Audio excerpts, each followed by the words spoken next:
आज मैं बात करूंगा इम्पोर्टेंस ऑफ सिलेबस। सिलेबस को पढ़ना कितना जरूरी है।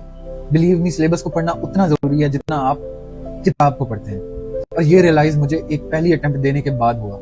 बिकॉज हम एस्पिरेंट्स का ये डायलेमा है कि हम मार्केट के अंदर छपी छपाई किताबें और उनके अंदर जो कंटेंट मौजूद होता है हम उसको ब्लाइंडली फॉलो करने लग जाते हैं, और जो FPSC का सिलेबस और उसकी रिकमेंडेशंस है उसको निगलेक्ट कर देते हैं। एंड यू हैव टू पे the price for that neglect, और वो प्राइस मैंने पे की है इस्लामियात की सूरत में। लेकिन मुझे पहले ऐसा लगता था कि इस्लामियात का पेपर बड़ा unconventional and out of syllabus आया, लेकिन जब मैंने अपनी दूसरी अटेम्प्ट के अंदर इस्लामियात के सिलेबस को गो थ्रू किया, देन आई रियलाइज कि वो सारा पेपर आपके सिलेबस के अंदर से था, कोई एक चीज भी आपके सिलेबस से बाहर नहीं। और वो गलती क्या थी कि मैंने सिलेबस को पढ़ा नहीं। अगर मैं सिलेबस को पढ़ लेता, मैं हर चीज को थॉरली करता, तो मुझे ज्यादातर क्वेश्चंस कंप्रीहेंसिवली आते होते और मैं उनको आराम से अटेम्प्ट कर सकता।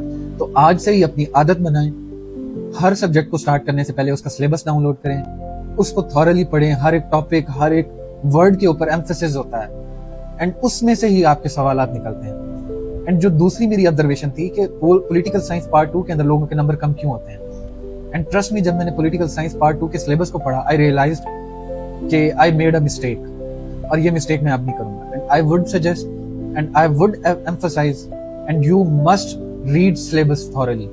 सिलेबस की अंडरस्टैंडिंग लेनी चाहिए कि FPSC आपको क्या क्या रेकमेंड कर रहा है। बजाय किसी मार्केट बुक को ब्लाइंडली फॉलो करने के, आप सिलेबस को फॉलो करें।